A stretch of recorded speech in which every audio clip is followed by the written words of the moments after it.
The wind howled across the open plains like a hungry wolf, carrying the scent of rain, dust, and loneliness.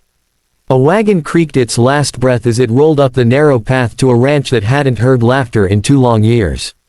The woman driving it looked like she'd been chewed up by life and spat out, her dress threadbare, her hair tangled, and her eyes too old for her face. She climbed down, knees shaking, clutching a bundle of baby clothes wrapped in brown paper. Inside the ranch house, a man stood by the window, his face half hidden in shadow. His broad shoulders filled the frame, his hands blackened from working the forge. His eyes were hollow, like a man who'd buried too much and still had more to lose. When she stepped inside, her voice trembled but didn't break. "Sir, nobody wants a fat girl. But I can tend the baby." The man turned. For a long, uncomfortable second, he didn't say a word. Then he looked down at the cradle beside the hearth, the only soft thing in that house. A baby slept there, cheeks flushed, fingers curling like they held secrets. The widower's jaw tightened. Then stay. He didn't ask her name. Didn't ask where she came from. Maybe he didn't care. The wind slammed the door shut behind her. Her name was Clara. She moved through the house like a ghost, cleaning the soot, mending torn clothes, rocking the baby when it cried.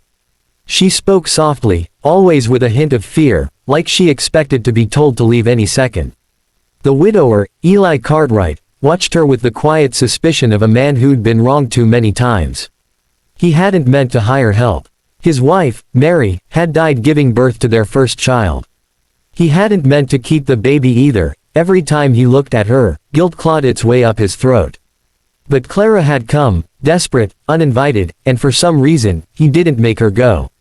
At night, he heard her singing low hymns to the child, her voice thick and soft, wrapping the baby in a kind of warmth he hadn't felt since Mary was alive. But there was something off about her. She jumped at every sound. She flinched when a man's voice rose, even on the wind. One night, Eli found her out behind the barn, clutching a locket and crying. He almost walked away, but then she whispered a name.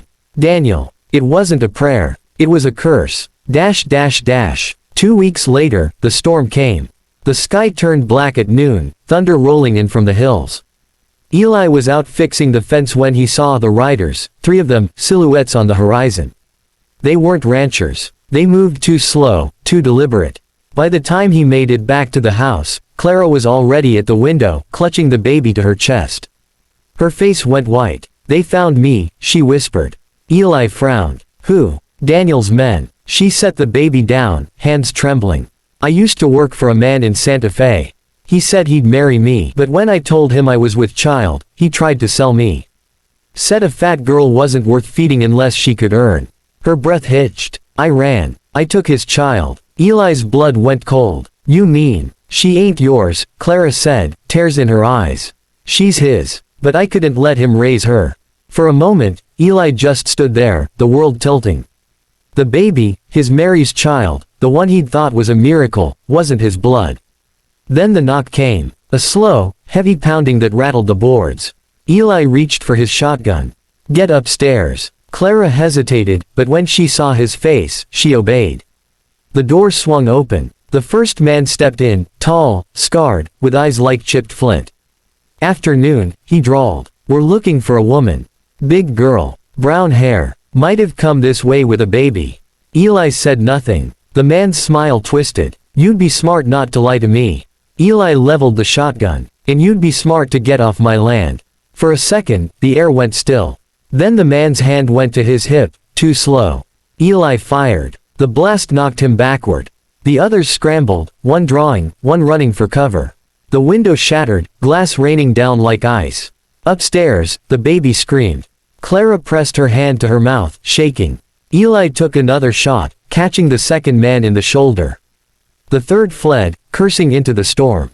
When it was over, the rain came hard, washing blood into the mud. Eli turned, breathing hard. He was telling the truth, wasn't he? Clara nodded, eyes red. "They'll send more." He looked down at the baby, then back at her. Something in him broke, and then hardened. "Then we'll be ready."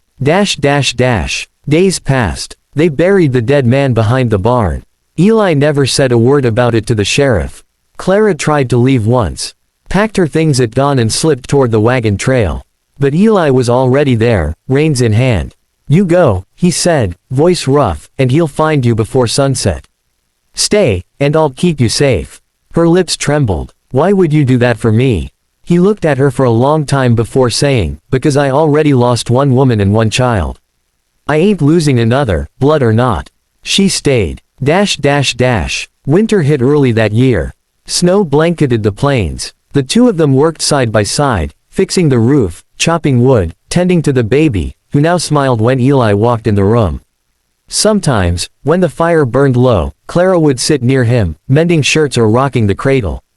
Their eyes would meet, and for a heartbeat, something unspoken passed between them, something fragile and dangerous. One night, Eli found her asleep in the chair, the baby in her arms. He covered her with a blanket and paused, looking down at her face. Not beautiful, not in the way Mary had been, but kind. Real. Alive. The next morning, he told her, "You don't have to earn your stay anymore." She looked up sharply. "Then why am I here?" He hesitated. "Because I want you here." For the first time, she smiled. It was nearly spring when the trouble came again. 3 new riders this time. Better armed, better paid. Daniel's men, no doubt. Eli saw them first and sent Clara to the cellar. "If I don't come back, take the baby and ride north. Don't stop." She grabbed his arm. "Eli, please." He looked down at her, thumb brushing her cheek. "You said nobody wants a fat girl." His eyes softened. "You were wrong." Then he went out. The first man fired before Eli even cleared the porch. Wood splintered, bullets whistling. Eli rolled behind a trough and returned fire, dropping one. The others spread out, circling. A gunshot cracked near the barn, and Eli saw one of them sneaking toward the house. Then, a scream. "Clara!" He sprinted inside, kicking the door open. One of the men had her by the hair, knife at her throat. The baby wailed in the corner. Eli raised his gun. "Let her go." The man grinned. "Not before she pays for what she stole. Then you'll have to kill me first." The man laughed, and never saw Clara move. She drove a fire poker through his ribs. He gasped, dropped the knife, and fell. The room filled with silence, broken only by the baby's cries. Eli stepped closer, took the weapon from her shaking hands, and pulled her against his chest. "It's over," he whispered. "It's over." Spring melted the snow, and the prairie bloomed again.